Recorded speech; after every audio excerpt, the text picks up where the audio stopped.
Para iniciar entonces esta charla, esta exposición, quiero dejar aclarado que este trabajo se encuadra dentro de lo que llamaríamos la geohistoria, porque evidentemente el registro de datos nos permitió reconstruir el pasado cercano de Mañasco sin perder de vista definitivamente los aspectos geográficos.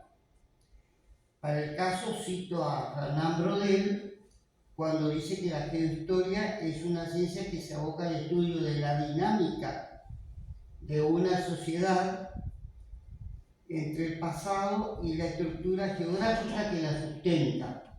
Pero aclara muy bien, y en eso ratificó que es así, pero este proceso no determina el resultado o la suerte de las comunidades. La geografía juega un rol importante, pero evidentemente que toda la acción principal y la responsabilidad está en las propias sociedades que van a generar de último su propia historia. Mañasco es una comunidad con un pasado cercano al presente, muy joven en términos comparativos con otras localidades de la provincia. En esta oportunidad nos propusimos abordar como temática lugareña el origen e incipiente crecimiento integral del pueblo de Osvaldo Mañasco, ya que pertenece al departamento Concordia y administrativamente considerado un barrio más de la ciudad de Concordia en su zona norte. Teniendo en cuenta su fundación oficial en la tercera década del siglo XX, mitad del año 1934, Mañasco se configura como un noble conglomerado con franca proyección hacia la autonomía administrativa. Osvaldo Mañasco integra el grupo de comunidades que nacieron y crecieron consecuentemente con el desarrollo ferroviario tardío en la provincia. Sabemos que el desarrollo ferroviario provincial tuvo dos etapas muy bien definidas.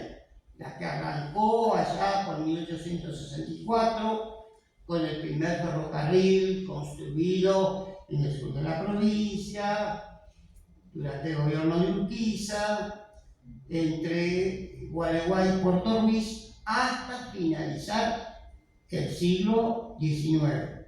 A partir del siglo XX comenzó como una segunda etapa con la característica principal que en realidad ya el Estado Nacional había asumido la construcción de estos nuevos ramales.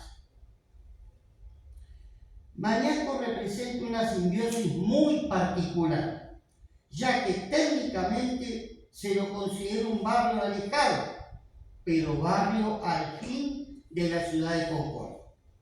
Al mismo tiempo no pierde su esencia de comunidad rural, perteneciente al departamento Concordia y distante a 14 kilómetros del centro de la ciudad cabecera. Su planta urbana cubre menos de 1 kilómetro cuadrado de superficie.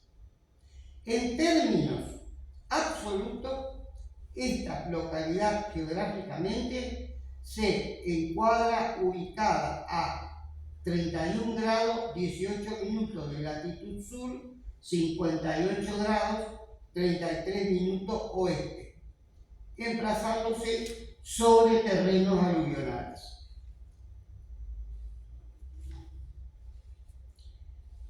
Antecedentes lugareños de toda esta zona. El territorio prehispánico del actual departamento Concordia fue modificándose aceleradamente a partir del último veintenio del siglo XVIII, se profundizó durante el XIX y las 3 primeras décadas del siglo XX. En la medida que futuros pobladores, especialmente de origen europeo, irrumpieron en la zona, el territorio se fue parcelando y las tierras adquiridas comenzaron a identificarse con sus nuevos dueños. El paisaje territorial fue modificándose conforme al accionar humano, establecido con carácter permanente a partir del siglo XIX, pasando la región, esta región, de un ámbito natural y autóctono a un geosistema planificado por el hombre. El terreno presenta las últimas estribaciones de la Cuchilla Grande, con terrazas aluvionales que se extienden sobre la margen derecha del río Uruguay, con una topografía suavemente ondulada, sin observarse pendientes abruptas. En la actualidad, la intervención humana ha modificado el paisaje regional, pero todavía se puede observar lugares con bosques y vegetación cerrada, con especies vegetales típicas de clima subtropical y ambiente húmedo. La ocupación y presencia humana en el oriente entrerriano.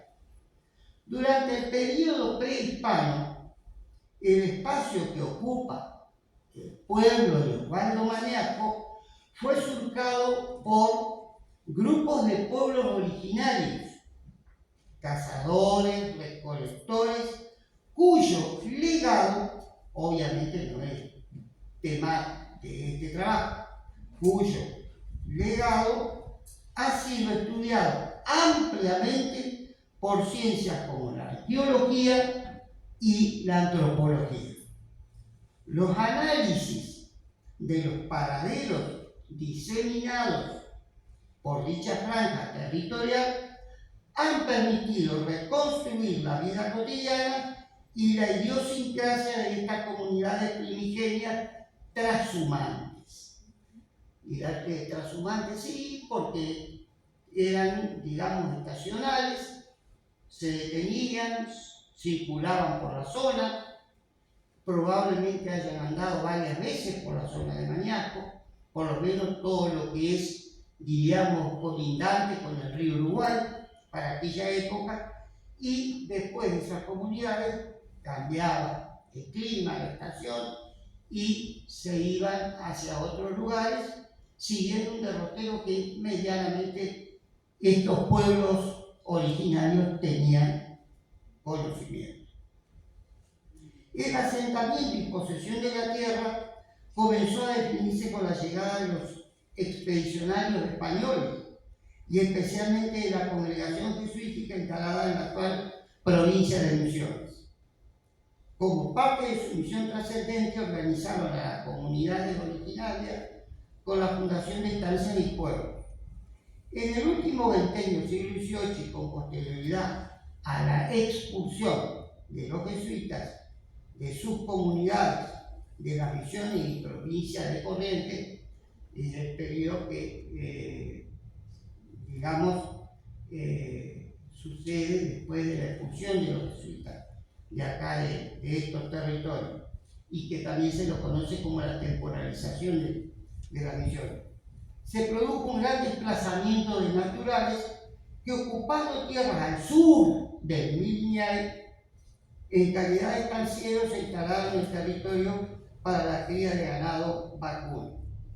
Según el relato de los historiadores Edgar Guerrero Puentes, 60 familias de naturales yapeyuanos, 18 de Salto Chico y 2 de Mandisoví, obtuvieron su liberación del régimen de comunidades en el 1800, comenzando una era de accionar propio. El siglo XVIII también fue testigo de una importante corriente pobladora, siempre refiriéndome a la región, del sur de la provincia, compuesta mayoritariamente por españoles y criollos de raza blanca, quienes ocuparon campos en condición de arrendatario, unos, o en carácter de intrusos, otros. Concordia y su alcance departamental. Como estación ferroviaria, Concordia resultó un punto confluyente para la comunidad rural y la comunidad urbana. Posteriormente, la que pudo comunicarse merced a las combinaciones de frecuencias ferroviarias y conexión con líneas de otros ferrocarriles o ramales, permitiendo acceder a los más cercanos o lejanos destinos del país. Desde el comienzo de su historia, San Antonio de Padua, la Concordia, marcó existencialmente el territorio. Sin embargo, no podemos dejar de señalar lo que sostiene el profesor Pesarini. Concordia, durante la guerra civil entre militares y federales, fue víctima en forma directa de las invasiones correntinas y las secuelas de los saqueos, muertes de civiles y destrucción de propiedades a manera de advertencia y castigo. La departamentalización de Concordia se produjo durante la gobernación del general Urquiza, con la finalidad de fortalecer toda la franja nororiental del territorio provincial. La Ley de Administración de Justicia del 13 de noviembre de 1849 dispuso un nuevo reordenamiento territorial para la región. Estableció la creación del departamento Concordia, fijando los siguientes límites: de sur a norte, desde el arroyo Grande, al sur, obviamente, hasta el río Mocoletá, en el límite con la provincia de Corrientes, conteniendo este nuevo departamento los pueblos de Concordia y Federación, con sus respectivos suburbios. Desde 1849 hasta 1883, Concordia supo abarcar como departamento una superficie de más de 10.000 kilómetros cuadrados, es decir, un 12% de su territorio provincial. Posteriormente comenzó el proceso de desmembramiento, la separación de Federación en 1887, Federal en 1972 y San Salvador en 1995. Al convertirse en departamentos, allí el territorio del departamento de Concordia quedó coartado por estas partes que le fueron sacadas, ¿no? Durante la gobernación de don Manuel Basabe Basso, el gobierno provincial autorizó la ampliación del radio giral de la villa hasta 27.000 hectáreas, ubicadas en el norte y noroeste de la ciudad, con la finalidad de proceder a poblar el ejido. El gobierno provincial declaró el mismo de utilidad pública.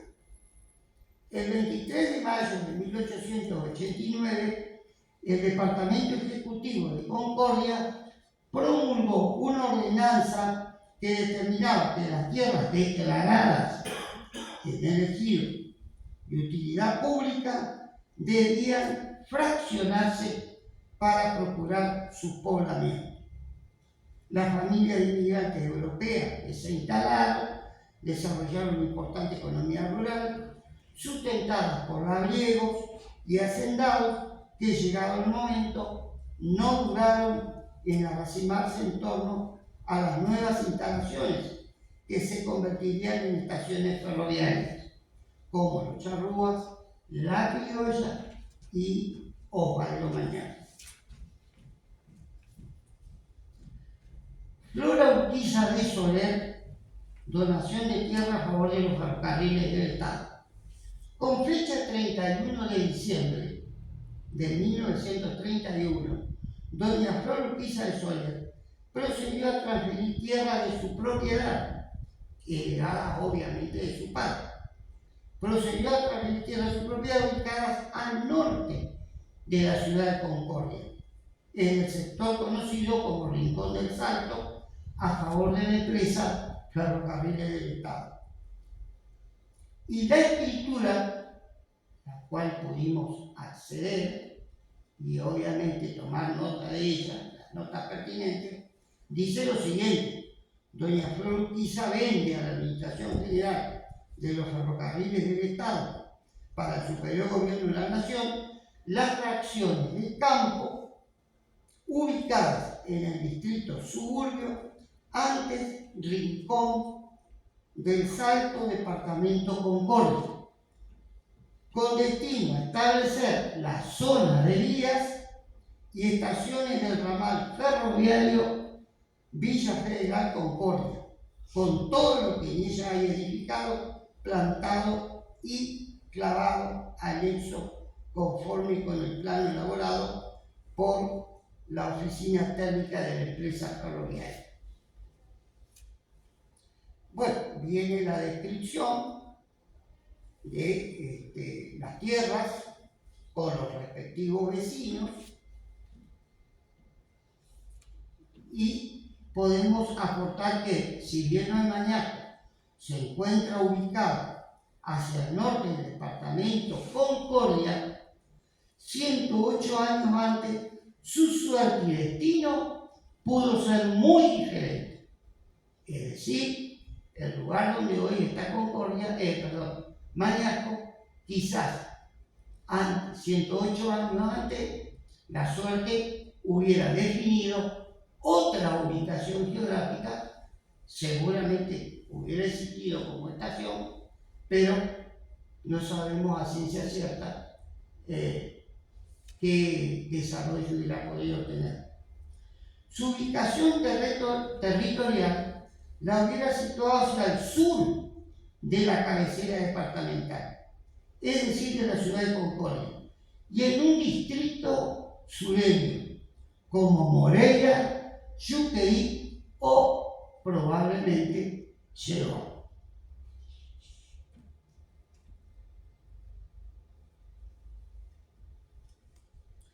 Para interpretar este título, debemos retrotraernos a 1916, cuando la línea férrea Concordia Federal era solo un anhelo y los empresarios interesados en adjudicar la obra no reunían los requisitos y avales necesarios para dicho emprendimiento.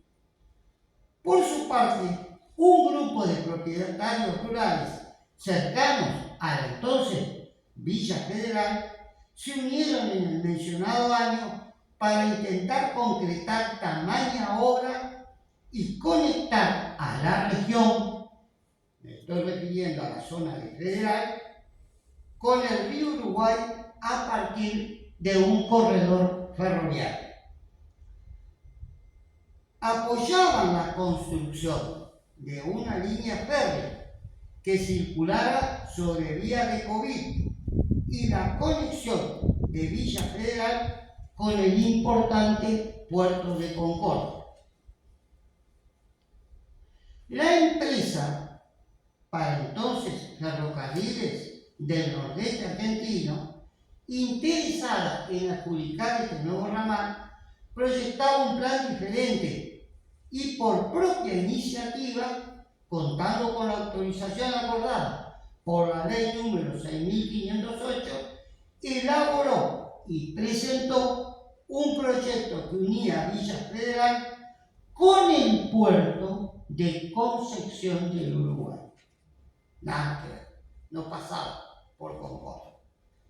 Lo más importante y destacado, esto va más que nada para los habitantes de Mañasco, ¿no? Pero nos involucra a todos. Lo más importante y destacado para los habitantes de Mañasco, resultó la primera traza proyectada por la empresa Ferrocarril Nordeste Argentino, ya que el estudio disponía empalmar el nuevo ramal a 30 kilómetros al sur de Concordia, entre las estaciones Cloromiro Ledesma y Pedernal, correspondiente al ramal ferroviario Concordia, Concepción del Uruguay, que fue inaugurado el 5 de enero de 1915. A diferencia de la actual envergadura, cruzaba el río Gualeguay y continuaba entre los afluentes de los arroyos Moreira y Chañarcito, para proseguir luego hasta el punto de empalme por la divisoria de aguas de los arroyos mencionados. El proyecto de la empresa ferroviaria resultaba impecable desde el punto de vista técnico, pero no cerraba de igual manera desde el punto de vista práctico y económico.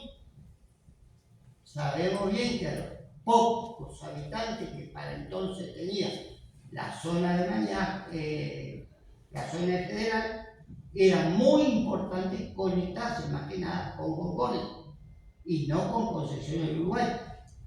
Federal tenía dos conexiones, una era Paraná, capital de la provincia, y la otra era Concordia. Ir a Paraná le costaba mucho más a los federales porque tenían que ir hasta el Pingo, hasta la estación del Pingo, y allí transbordar otro tren y de ahí recién dirigirse a Paraná. Era mucho más complicado y obviamente demandaba más tiempo el viaje. Con Concordia ellos querían conexión directa.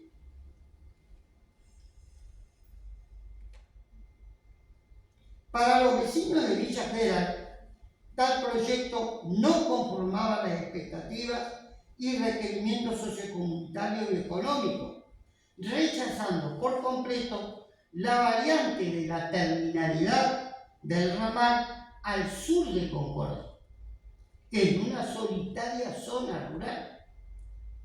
Entonces, ustedes dirán, pero ¿para qué quería el Ferrocarril Nordeste Argentino poner una terminal en una estación intermedia? Acá viene la razón. Si bien favorecía el transporte de carga, o sea, Ferrocarril Argentino, después Ferrocarril Argentino, para esa época Nordeste Argentino, para los ferrocarriles de entonces, ellos no pensaban en el movimiento de pasajeros, sino lo que más les importaba era la carga y fundamentalmente la conexión con el puerto de Concepción del Uruguay, que ya para la época se proponía como el puerto exportador de la zona del Uruguay, sin desmerecer la importancia que tenía Concordia, pero obviamente Uruguay siempre la tuvo y en ese momento más. Especialmente, ¿por qué razón? Porque Uruguay, a través de esta línea que quería construir el ferrocarril Nordeste, llegaba toda la producción de Curuzú-Cuatiá en el sur de la provincia de Corrientes. ¿Qué pasó? La línea original era Diamante-Curuzú-Cuatiá. Por lo tanto, lo que hacían en la empresa ferroviaria era simplemente tomar, digamos, trenes cargueros que transportarán la carga a Uruguay.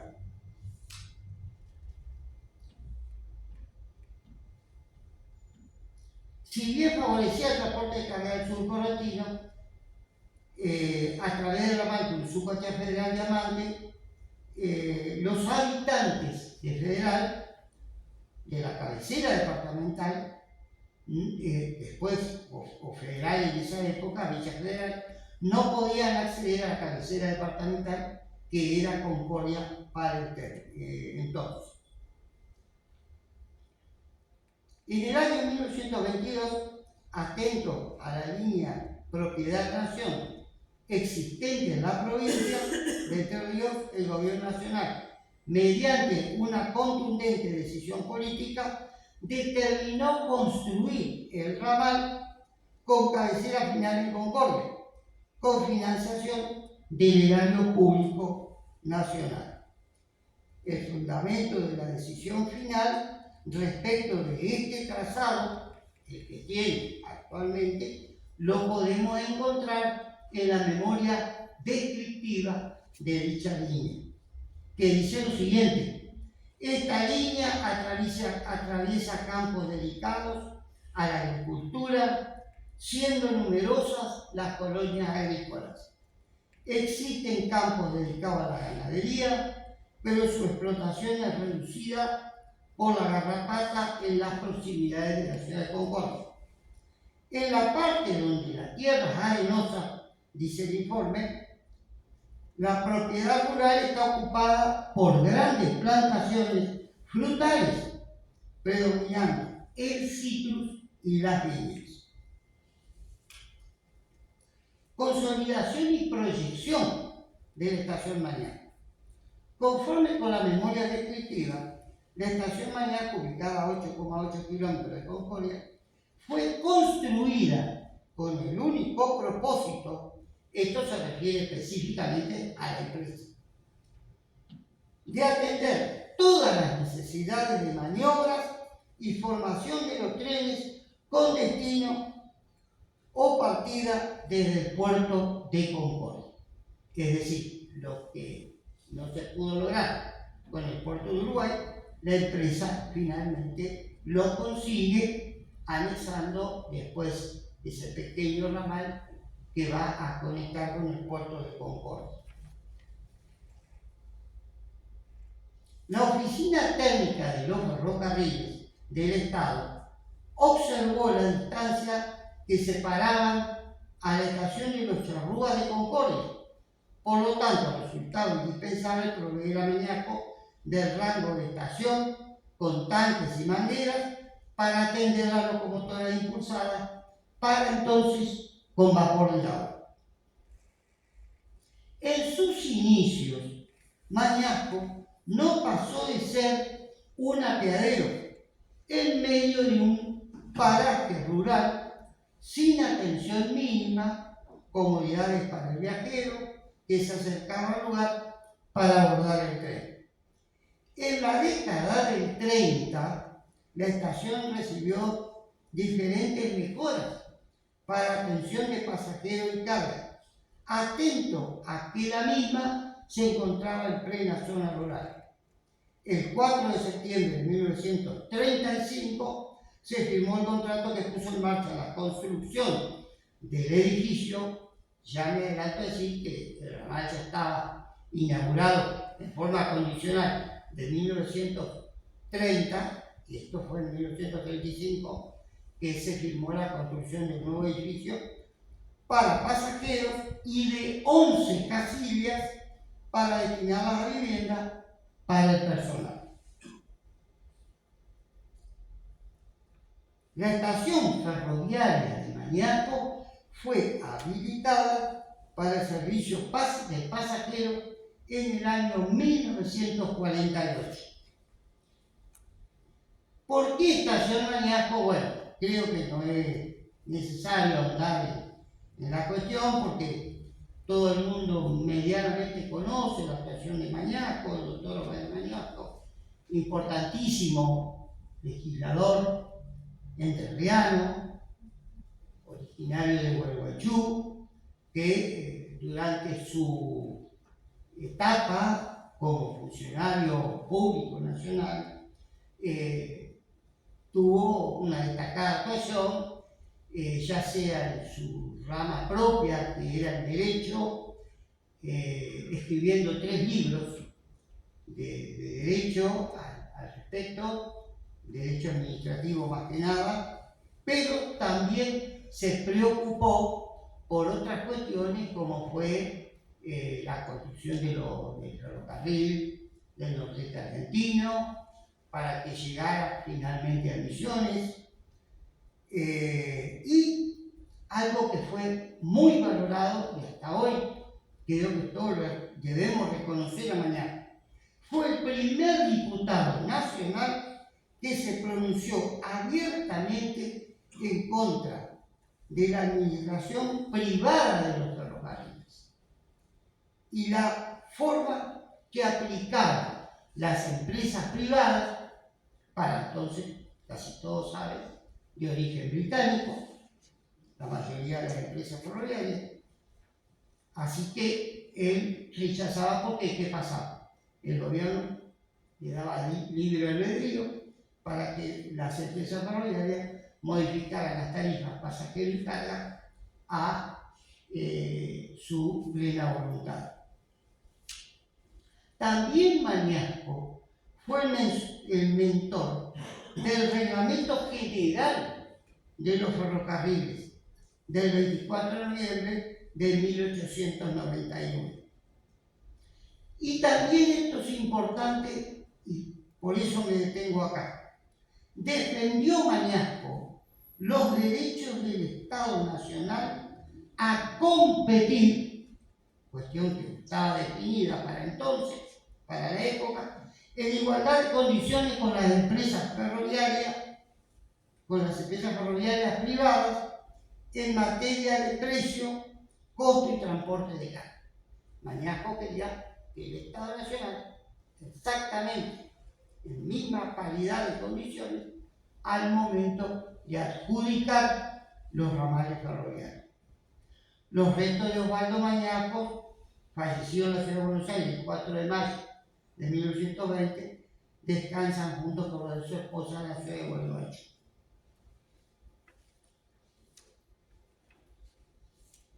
Bien.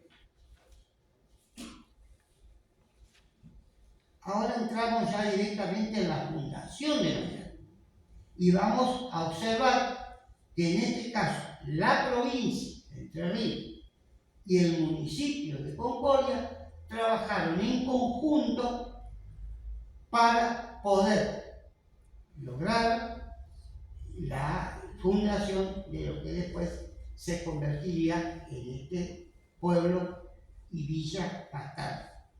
La Fundación de Mañasco respondió a una acción espontánea y oportuna, que finalmente concluyó con la propuesta de dirigir un núcleo urbano que se complementara rápidamente con la flamante estación ferroviaria. Según consta en la documentación de la Dirección de Catastro de la provincia, encontrándose en la zona en el año 1933 el jefe de Geodesia y Topografía de la provincia, con la finalidad de corroborar la existencia de un lote fiscal solicitado para incorporar el dominio de un particular.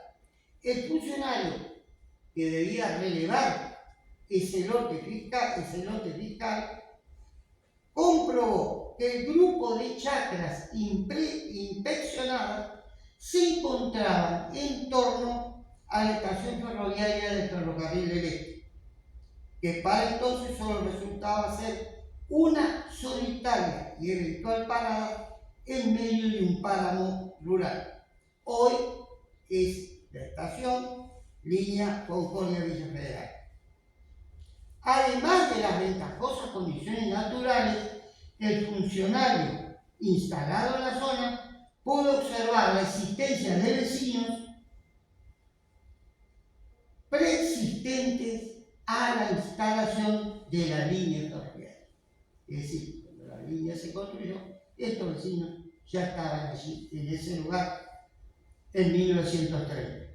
El mencionado funcionario provincial, tras finiquitar los estudios de las condiciones generales, procedió a relevar el grupo de vecinos instalado en la zona rural y de regreso a la ciudad capital elevó la documentación requerida, proponiendo la superioridad. Primero, la no privatización de las tierras en cuestión. Y segundo, a su entender, las tierras se debían disponer para la fundación de un centro urbano que resultara equidistante de la ciudad de Concordia y el pueblo de Los Charrúas.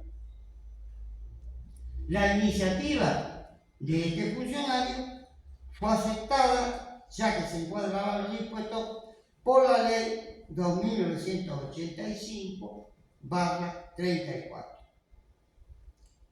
De inmediato fue aceptada la iniciativa y fue remitida a la Municipalidad de Concordia para que obrara en consecuencia. Por lo tanto, el Poder Ejecutivo, el DEN, el Poder Ejecutivo Municipal, de inmediato remitió esta documentación, lo aceptó y lo remitió al Consejo Deliberante para que le diera el tratamiento adecuado. En la sesión ordinaria número 10, de fecha 1 de junio de 1934, el Departamento Ejecutivo Municipal remite la propuesta del gobierno provincial al cuerpo legislativo y acompaña para su aprobación el expediente recibido del Departamento de Obras Públicas. En la misma sesión, el expediente ingresa a la Comisión de Tierras para su lectura y tratamiento. En sesión ordinaria número 12, de fecha 9 de junio de 1934, el órgano legislativo procedió con el tratamiento sobre tabla de los considerandos del proyecto, a fin de otorgar autorización para fundar una villa aledaña a la estación Mañasco, perteneciente a la empresa Ferrocarril del Este, línea Concordia Federal. Por lo tanto, la comisión de tierra aconsejó al mismo consejo, valga la redundancia, la siguiente ordenanza. Artículo 1, préstase la conformidad requerida para el trazado de una villa en la estación Mañasco, línea Ferrocarril del Estado. Y artículo 2, los efectos del archivo, el DEN deberá obtener una copia legalizada del plano aceptado por las siguientes ordenanzas. Emitido en sala de sesiones el 9 de junio de 1934. Puesto a votación, dicho proyecto fue oficialmente tratado en la sesión de fecha 11 de junio de 1934. El proyecto fue convertido en ordenanza, quedando establecido en la misma la fundación de la villa, cuya ubicación se encuentra en las zonas de chacras identificadas con la letra G y H del grupo 1 de la zona de chacras elegido de la ciudad de Concordia. 2 años más tarde, en 1936, el Consejo Deliberante de Concordia volvió a intervenir, ya que el mencionado proyecto requería una ratificación de la traza y al mismo tiempo una ampliación, lo cual fue concedido por el órgano legislativo. Una segunda ordenanza, de fecha también 9 de octubre de 1936, ratifica lo dispuesto por ordenanza 7024 de fecha 11 de junio de 1934, la fundación del pueblo y la ubicación de la planta urbana de la que hoy sería la villa de Osvaldo Mañasco. La estación ferroviaria es el epicentro del crecimiento urbano para esta población. Hacia 1948, la zona continuó presentando un aspecto completamente rural.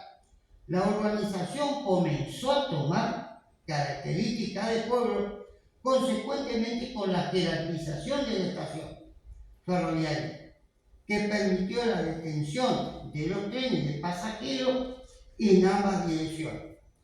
El transporte ferroviario de Hacienda creció también, de tal manera que la empresa Ferrocarriles del Estado, para aquel entonces, hoy Ferrocarril Urquiza, solicitó en 1934 a la Municipalidad de Concordia autorización para cargar y descargar Hacienda en dicha estación, como además proyectaba la construcción de bretes y corrales destinados a tal efecto. Todo eso antiguamente no existía. Era simplemente una parada muy precaria que el ferrocarril había construido en principio.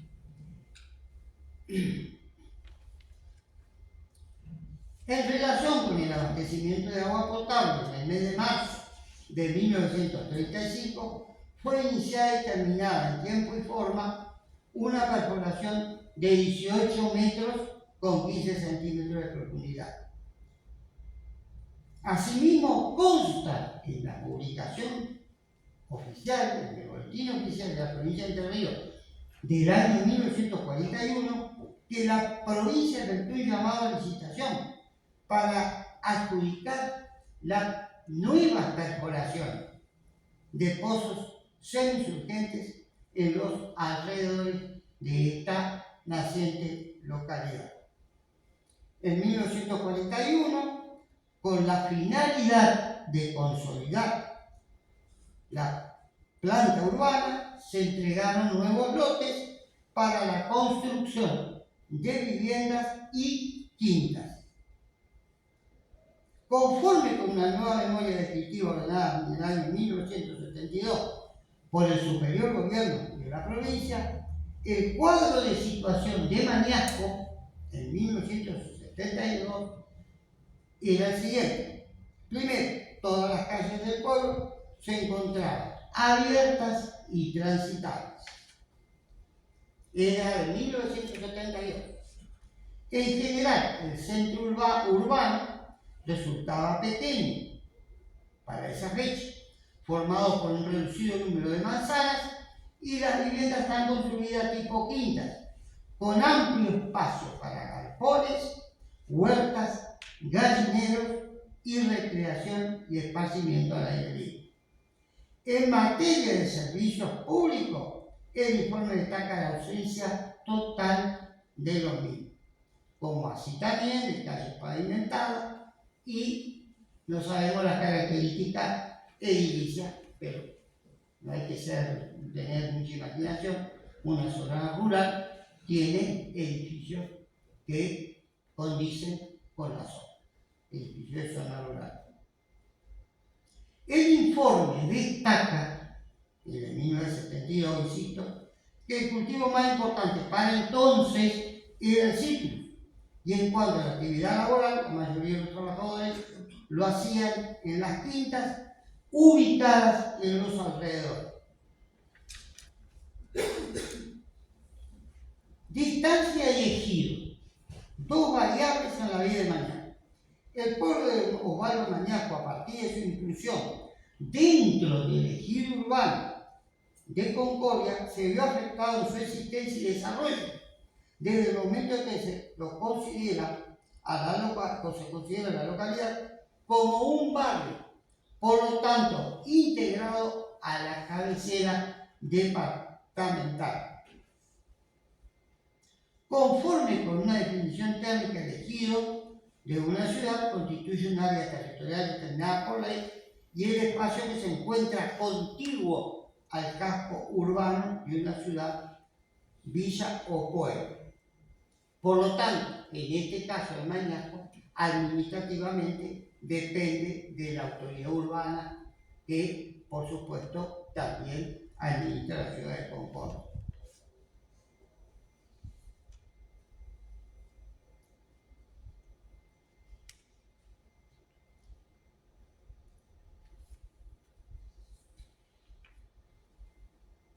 La villa alcanzó recién representatividad cuando el gobierno provincial autorizó la formación de una comisión vecinal mixta, integrada por personas de Sorraquín y de Mañasco. Con la conformación entonces de esta comisión vecinal, se logró darle por primera vez cierta importancia a Mañasco, más que nada, que estaba mucho más alejado y, si se quiere, digamos, apartado administrativamente de Concordia, se le dio cierta importancia administrativa. Dicha comisión fue reconocida por la Municipalidad de Concordia en 1967 y posibilitó el trabajo de sus integrantes, o sea, como comisión mixta, Mañasco-Sorraquín, hasta 1970, cuando se procedió a la disolución del órgano conjunto. Con fecha 30 de diciembre del mencionado año, el gobierno municipal reconoció una nueva comisión vecinal, pero esta vez solo representativa de Sorraquín.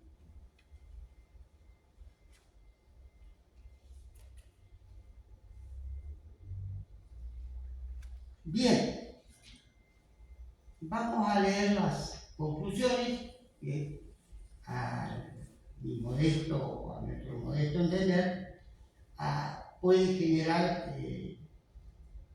este trabajo, ¿no? Primero, en la década del 30, con una fuerte impronta ganadera, la estación resultaba el epicentro de un pequeño grupo poblacional que fortaleció económicamente la zona, lo que dio lugar a que el ferrocarril instalara bretes para agilizar el embarque de ganado de pie, eliminando el traslado del mismo a la estación de Charrúa o bien directamente a Concordia, donde se procedió con la carga de distribución. Con esto debemos decir que evidentemente el transporte de hacienda influyó notablemente para el arracinamiento de personas o vecinos que decidieron instalarse en la cercanía de la estación. Segundo, la presencia de la estación se consolidó con la fundación del pueblo, comunidad que creció en función del contacto permanente con la ciudad de Concordia, dado que en aquellos años el tren constituía el único servicio de transporte diario y seguro. Al respecto, y esto es muy importante, téngase en cuenta la precariedad del camino que para entonces conectaba a la estación Mañasco con la localidad de Villa Sorraquín y la antigua Ruta Nacional 14.